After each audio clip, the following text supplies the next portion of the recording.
Hello mga seswang, ayan. Andito tayo ngayon para manguha ng mga dahong gamot.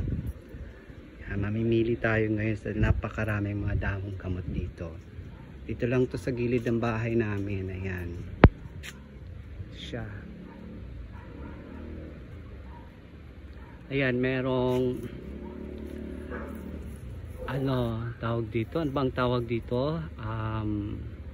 Malunggay. Ayan, kapag gusto nyo magsabaw, magluto ng may sabaw, magmalunggay kayo. Dahil napakaraming benefits ang nakukuha sa malunggay. Actually, kaya nandito tayo ngayon kasi ang sadya ko ay manguha ng ano nga bang dahon to? Ayan.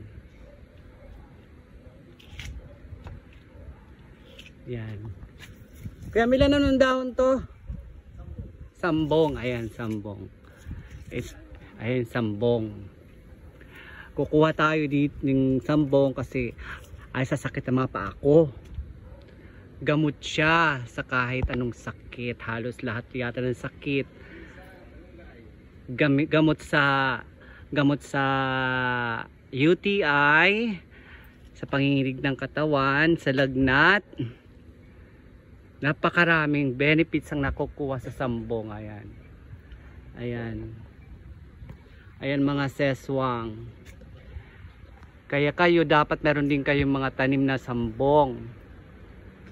Para at least may first aid kayo na lagi na nakaantabi sa inyo pag may nararamdaman kayong sakit. And ito siya, may pangalawa siyang puno. Yan ang pangalawang puno. So bali dalawang puno ng sambungan nandito. Ayan. Kaya pag may nararamdaman kayo mga seswang, sambong ang ating kailangan.